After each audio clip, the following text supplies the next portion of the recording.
गणानां त्वा गणपतिगुं हवामहे कविं कवीनामुपमश्रवस्तमं ज्येष्ठराजं ब्रह्मणां ब्रह्मणस्पत आनशृण्वन्नोतिभिः सीदसादनं प्रणो देवी सरस्वती वाजेभिर्वाजिनीवती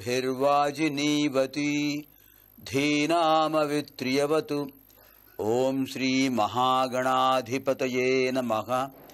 ओम श्री महासरस्वत्यै नमः। ओम श्री गुरुभ्यो नमः। हरिः ओम।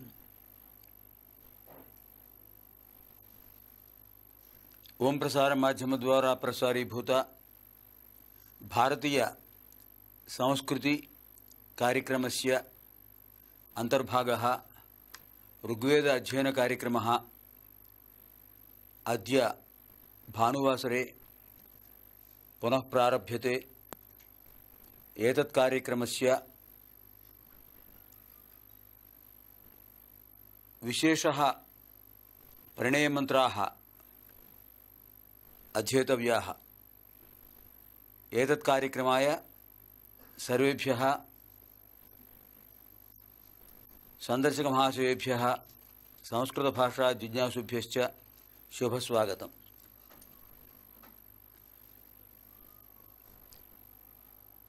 शक्तित्रयी वेदमाता सर्वदैवस्वरूपिणी सत्यधर्मस्वरूपा च पातु नः सर्वदा शुभा।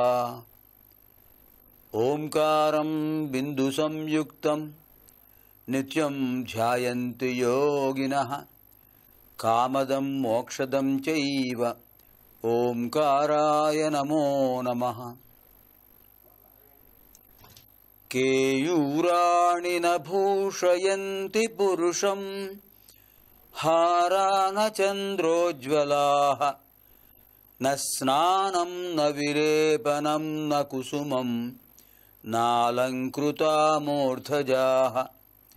वाण्येका समलङ्करोति पुरुषं या संस्कृता धार्यते क्षीयन्तेऽखिलभूषणानि सततं वाग्भूषणं भूषणम्।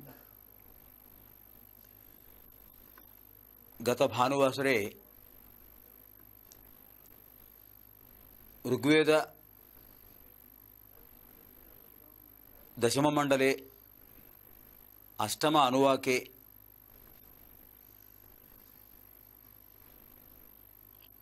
नवति सूक्तमारभ्य परिणयसूक्ताः अध्ययन प्रारंभम् अकरवाम। अद्य परिशिष्टाः सप्तचत्वारिंशत् परिणयमन्त्राः अध्येतव्याः। క్రిందటి ఆదివారం నాడు ఋగ్వేదంలోని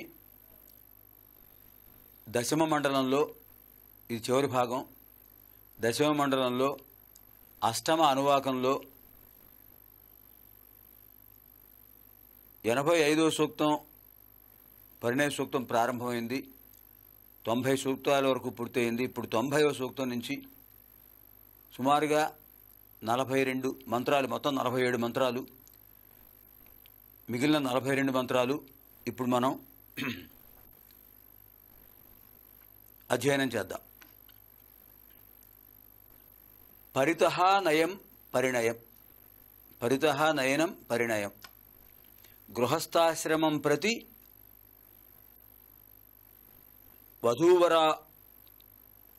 వధూవరయోః ఆనయనం పరితః ఆనయనం పరిణయమిత్యుచ్యతే. వధూవరులను గృహస్థాశ్రమం వైపు తీసుకువెళ్ళటం అది పరిణయం. దీన్ని వ్యుత్పత్త్యర్థం అంటారు.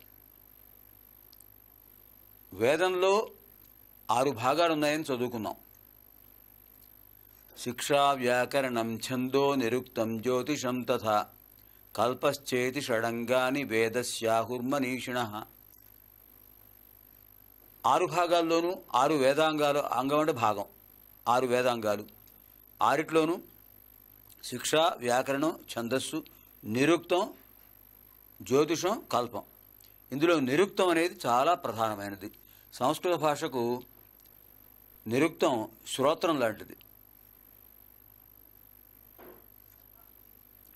ఈ నిరుక్తంలో ఆ పదం ఎలా ఏర్పడింది, దాని వ్యుత్పత్తి, విశేషమైన ఉత్పత్తి, వ్యుత్పత్తి, ఉత్పత్తి, వ్యుత్పత్తి, అది మనం అధ్యయనం చేస్తాం. పరిణయం అనేటటువంటి దానికి నిరుక్తంలో చెప్పిన విశేషం ఏంటంటే గృహస్థాశ్రమం ప్రతి వధూవరవు పరితః నయనం, పరితః ఆనయనం, పరితః నయనం, ఆనయనం చ. వధూవరులను గృహస్థాశ్రమం వైపు ఏకీకృతంగా తీసుకువెళ్ళటమే పరితః నయనం, పరిణయనం, పరిణయం. అటువంటి పరిణయ మంత్రాలు, ఈ పరిణయ మంత్రాలను దర్శించినటువంటి దంపతులు అరుంధతి వశిష్ఠులు, లోపాముద్ర అగస్త్యులు, అహల్య గౌతములు, ఈ ముగ్గురు పుణ్య దంపతుల జంట మనం స్మరించాలి. కారణం ఏంటంటే 2 కుటుంబాలను ఏకత్రితం చేసేది, 2 కుటుంబాల మధ్య మమకారం, అనురాగం పెంచేది. అటువంటి వివాహ సంబంధ వ్యవస్థకు మంత్రపూర్వకమైనటువంటి శ్రీకారాన్ని చుట్టేదే పరిణయం. షోడశ సంస్కారాల్లో ఇది ప్రధానమైన సంస్కారం. మానవుడు జన్మించినప్పటి నుంచి జాత సంస్కారం, జాతకర్మ, చెవులోపనయనాదులు, చెవులు అంటే చెవులు కొట్టడం, ఉపనయనం అంటే బ్రహ్మోపదేశం, గాయత్రి ఉపదేశం చేయడం, ఇలా ఒక్కొక్కటి ప్రారంభిస్తే కేవలం అక్షరాభ్యాసం, ఉపనయనం, అక్షరాభ్యాసం, అంతకుముందు నామకరణం, ఇవన్నీ ఉన్నాయి. ఈ వివాహం అనేది చాలా ముఖ్యమైన కార్యక్రమం. బ్రహ్మచర్యాశ్రమం నుంచి గృహస్థాశ్రమంలోకి అడుగు పెట్టడానికి అవకాశం ఇస్తోంది వధూవరులకు ఈ పరిణయ ఘట్టం.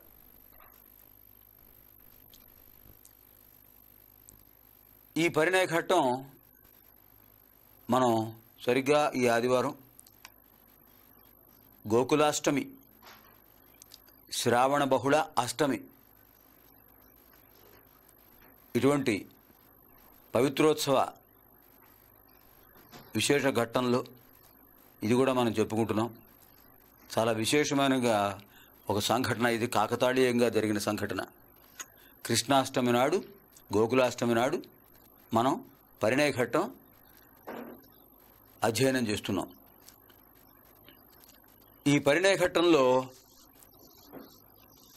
ఈ మంత్రాలన్నీ కూడా గాయత్రీ ఛందస్సు, ఉష్ణిక్ ఛందస్సు, అనుష్ఠుప్ ఛందస్సు అనే 3 రకాల ఛందస్సులో ఉన్నాయి ఈ మంత్రాలు. గాయత్రీ ఛందస్సు, ఉష్ణిక్ ఛందస్సు, అనుష్ఠుప్ ఛందస్సు, ఈ 3 రకాల ఛందస్సులో ఈ మంత్రాలు ఉన్నాయి. ఈ మంత్రాలకు అధిదేవతలు, ఈ పరిణయ మంత్రాలకు, పరిణయ సూక్తాలకు అధిదేవతలు ఉమామహేశ్వరాభ్యాం నమః, లక్ష్మీనారాయణాభ్యాం నమః, వాణీ హిరణ్యగర్భాభ్యాం నమః, శచీపురందరాభ్యాం నమః. అరుంధతీ వశిష్టాభ్యాం నమః. శ్రీ సీతారామాభ్యాం నమః. ఈ పుణ్య దంపతులు ఇవి పరిణయ మంత్రాలకు అధిదేవతలు. ద్రష్టలు అరుంధతీ వశిష్ఠులు, లోపాముద్ర అగస్త్యులు, అహల్య గౌతములు. ఆ మహానుభావులకు నమస్కారం చేద్దాం. ప్రాతస్మరణీయులు, చిరస్మరణీయులు. పితృరుణ విముక్తి అనేది కేవలం పరిణయ వ్యవస్థ వల్ల, వివాహ బంధం వల్ల రుణ విముక్తి ఏర్పడుతుంది. పితృరుణ విముక్తి. ఆ వధూవరులు గృహస్థులై సత్సంతానాన్ని పొందడం ద్వారా పితృరుణ విముక్తి పొందుతారు. ప్రతి వ్యక్తి కూడా తమకు జన్మనిచ్చినటువంటి తల్లిదండ్రులకు రుణపడి ఉంటారు, రుణగ్రస్తులై ఉంటారు. ఆ రుణగ్రస్తత్వాన్ని తీర్చుకోవాలంటే, ఆ రుణ విముక్తి పొందాలంటే కేవలం గార్హస్థ్య దశ మాత్రమే. అటువంటి ఈ దశలో వివాహ వ్యవస్థలో ఇది ఒక పవిత్రమైన కళ్యాణ సంస్కృతి. ఈ కళ్యాణ సంస్కృతిలో సమావర్తనం, కన్యావరణం, వరపూజ, కన్యాదానం, వివాహ హోమం, తలబరాలు, పాణిగ్రహణం, సప్తపది, అరుంధతి నక్షత్ర దర్శనం, ఇవి వీటిలో ముఖ్యమైన ఘట్టాలు. ఇందులో క్రిందటి ఆదివారం మనం సమావర్తనం చెప్పుకుందాం. సమావర్తనం అంటే బ్రహ్మచర్యాశ్రమంలో ఉన్నటువంటి వరుడు గురువుగారి అనుమతి తీసుకుని గృహస్థాశ్రమ స్వీకరణ కోసం తన తల్లిదండ్రుల దగ్గరికి రావటం, తన యొక్క తల్లి తండ్రి ఏ విధంగా సమాలోచన చేసి ఒక వధువును నిర్ణయించారో ఆ వధువును భార్యగా స్వీకరించడం అతని కర్తవ్యం. వధూవరులకు ఇక్కడ కొంతవరకు మాత్రమే స్వేచ్ఛ ఉంది. వధువు యొక్క తల్లిదండ్రులు కానీ, వరుడు యొక్క తల్లిదండ్రులు కానీ సంప్రదాయాన్ని, సంస్కృతిని దృష్టిలో పెట్టుకుని వారి యొక్క ముందు తరాల వారు ఆనాటి వారి సంబంధ బాంధవ్యాలు ఇవన్నీ కూడా పరిగణనలోకి తీసుకుని వివాహ సంబంధాన్ని నిశ్చయిస్తారు. ఇందులో ముఖ్యంగా గోత్రాలు, త్రయార్షయాలు, నక్షత్రాలు, రాసులు, లగ్నాలు ఇవన్నీ పరిగణనలోకి తీసుకుని తారాబలం, చంద్రబలం ఈ రెండింటిని కూడా మేళవించి జాతక చక్రాలు పరిశీలించి ఉభయులకు సంతృప్తి కలిగినట్లయితే అప్పుడు సంబంధాన్ని నిశ్చయిస్తారు. ఇది కళ్యాణ సంస్కృతి. ఈ విషయంలో బాధ్యత వధూవరుల తల్లిదండ్రులకు. వారివన్నీ ఆలోచించి నిశ్చయించి వధూవరులకు తెలియజేసిన తర్వాత వారు కూడా తమ తల్లిదండ్రుల యొక్క సమ్మతిని స్వీకరించి వివాహానికి సుముఖంగా ఉంటారు. ఇది భారతీయ సంప్రదాయం. ఈ సంప్రదాయం మరెక్కడా లేదు. కేవలం భారతదేశంలో మాత్రమే ఉన్నటువంటి ఒక సంస్కృతి సంప్రదాయం. కనుకనే వివాహ వ్యవస్థ శతాయుష్మంతంగా పరిఢవిల్లుతూ జీవితాంతం ఆ దంపతులు అరుంధతి వశిష్ఠుల్లాగా, సీతారాముల్లాగా, ఉమామహేశ్వరుల్లాగా, శశీపురంధరుల్లాగా, లక్ష్మీనారాయణుల్లాగా అన్యోన్యంగా ఉంటారు. అది మన వ్యవస్థ. అటువంటి వ్యవస్థను కలిగించడానికి ఈ మంత్రాలు దోహదం చేస్తున్నాయి. ఋగ్వేదంలో ఉన్నటువంటి విశిష్టమైన అధ్యాయం ఇది. సమావర్తనం. ఈ సమావర్తనంలో గురువుగారు అనుమతి తీసుకుని గురువుగారు చెప్పినట్టు ఉపదేశాలు స్వీకరిస్తాడు. వేదమనోచ్చ ఆచార్యో అంతేవాచనమను శాస్త్రి సత్యం వద ధర్మం చర స్వాధ్యాయాన్మా ప్రమదః ఆచార్యాయ ప్రియం ధనం ఆకృత్య ప్రజాతంతుం మా వ్యవచ్ఛేత్సీః సత్యాన్న ప్రమదితవ్యం ధర్మాన్న ప్రమదితవ్యం కుశలాన్న ప్రమదితవ్యం భూత్యైన ప్రమదితవ్యం స్వాధ్యాయ ప్రవచనాభ్యాం న ప్రమదితవ్యం దేవపితృకార్యాభ్యాం న ప్రమదితవ్యం మాతృదేవో భవ పితృదేవో భవ ఆచార్య దేవో భవ అతిథి దేవో భవ యాన్యనవద్యాని కర్మాణి తాని త్వయా సేవ్యాని తాని త్వయా సేవితవ్యాని నో ఇతరాణి అని గురువుగారు శిష్యుడికి చెప్పి గృహస్థాశ్రమ స్వీకరణకు అనుమతినిస్తాడు. తర్వాత ఆ బ్రహ్మచారి తల్లిదండ్రుల దగ్గరికి వచ్చి ఇలా గురువుగారు అనుమతి తీసుకుని వచ్చాను అని చెప్పిన తర్వాత వాళ్ళు తల్లిదండ్రులు ఈ వరుడికి తగినటువంటి వధువును ఎన్నిక చేస్తారు. ఎన్నిక చేసిన తర్వాత అతని చేత గోదానాది వ్రతాలు చేయిస్తారు. అనేక రకాల దోషాలు వస్తుంటాయి. ఆ దోషాలన్నింటినీ పోగొట్టుకోవాలంటే దాన ధర్మాలు చేయాలి. మనకి జ్యోతిష్ శాస్త్రంలో ఉన్నటువంటి శాస్త్రవచనం మనం ఒకసారి గమనించాలి. పూర్వజన్మ కృతం పాపం వ్యాధి రూపేణ బాధతే తచ్ఛాంతిరౌషధైర్దానై జపహోమ సురార్చనై. ఇంతకుముందు చేసినటువంటి పాప పరిహారం కోసం ఔషధ సేవనం ఉండాలి, దాన ధర్మాలు చేయాలి, హోమాలు చేయాలి, షోడశోపచార పూజలు చేయాలి. ఇవన్నీ చేసినట్లయితే ఉపశాంతి కలుగుతుంది. అందుకోసం గోదాన వ్రతం అనేది చేయిస్తారు. ప్రాయశ్చిత్త సంస్కారం ఇది. ఏవైనా దోషాలు జరిగి ఉంటే బ్రహ్మచర్యాశ్రమంలో అటువంటి దోషాలు పోవడానికి వాటిని తొలగించుకోవడానికి చేసేటటువంటి గోదాన వ్రతం. మనకు రామాయణంలో బాలకాండలో దశరథ మహారాజు వశిష్ఠుడి ఆదేశం అనుసరించి రామలక్ష్మణ భరత శత్రుఘ్నుల చేత గోదానాది వ్రతాలు, గోదానం, భూదానం, హిరణ్యదానం ఇలాంటివన్నీ దానాలు చేయించిన తర్వాత జనక మహారాజు కన్యాదానం చేస్తాడు. కన్యాదానానికి ముందు చేయవలసినటువంటివే ఇవి. కన్యాదానం చేసేవాడు కన్యాదాత. ఈ గోభూ హిరణ్య దానాలన్నీ చేసేవాళ్ళు వరుడు, బ్రహ్మచారి, గృహస్థాశ్రమంలోకి అడుగు పెట్టవలసినటువంటి వాడు. గోదాన వ్రతం. ఈ గోదాన వ్రతంలో అస్య బ్రహ్మచారిణ శ్మశ్రు సంస్కార సహితం గోదాన కర్మ కరిష్యే అని తండ్రి చెప్తాడు. వరుడు యొక్క తండ్రి సంకల్పం చేస్తాడు. ఆ సంకల్పంలో అస్య బ్రహ్మచారిణ శ్మశ్రు సంస్కార సహితం గోదాన కర్మ కరిష్యే. ఈ బ్రహ్మచారికి శ్మశ్రు సంస్కార సహితం, అప్పటి వరకు కూడా వాడు క్షురకర్మ చేసుకోడు, క్షురకర్మ చేయించుకోడు. ఎందుకంటే వాటి మీద దృష్టి ఉండకూడదు. విద్యాభ్యాసం మీదే దృష్టి. బ్రహ్మచర్యాశ్రమం అయ్యే వరకు కూడా. బ్రహ్మచర్యాశ్రమం అయిపోయింది కనుక ఇప్పుడు ఈ గోదాన వ్రతం చేసే ముందు శ్మశ్రు సంస్కార సహితం క్షురకర్మ చేస్తారు.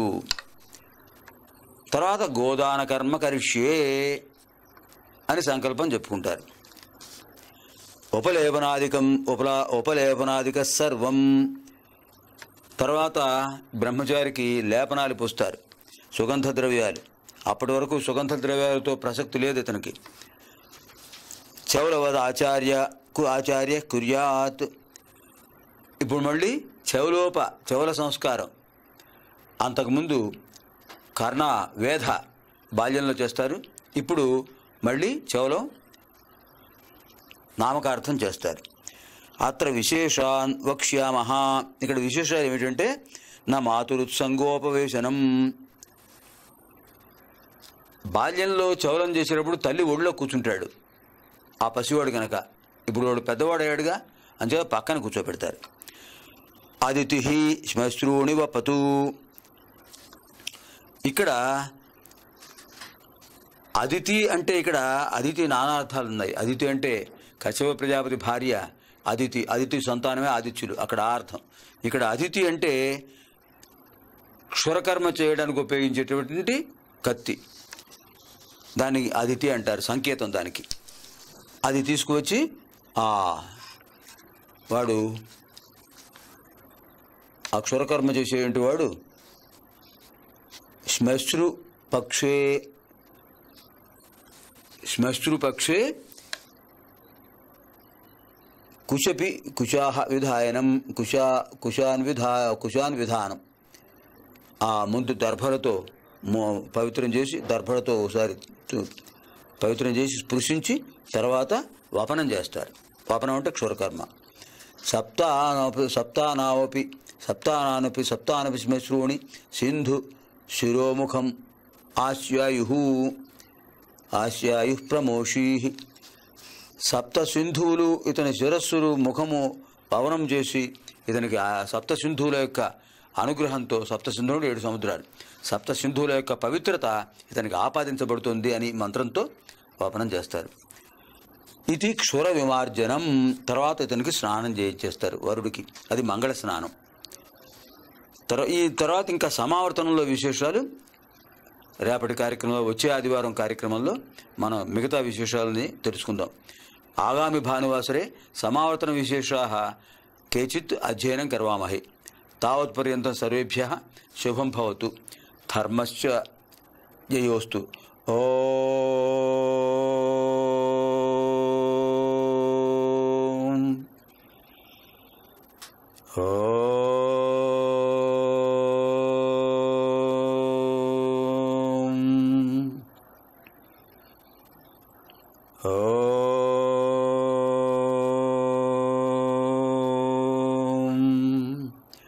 సహనావవతు సహనౌ భునక్తు సహ వీర్యం గరవావహై తేజస్వినావధీతమస్తు మా విద్విషావహై. ఓం శాంతి శాంతి శాంతి. స్వస్తి ప్రజాభ్యః పరిపాలయంతాం న్యాయేన మార్గేణ మహీం మహిషాః. గోబ్రాహ్మణేభ్యః శుభమస్తు నిత్యం. లోకాః సమస్తాః సుఖినో భవంతు. అసతో మా సద్గమయ తమసో మా జ్యోతిర్గమయ మృత్యోర్మా అమృతం గమయ. ఓం శాంతి శాంతి శాంతి. స్వస్తి.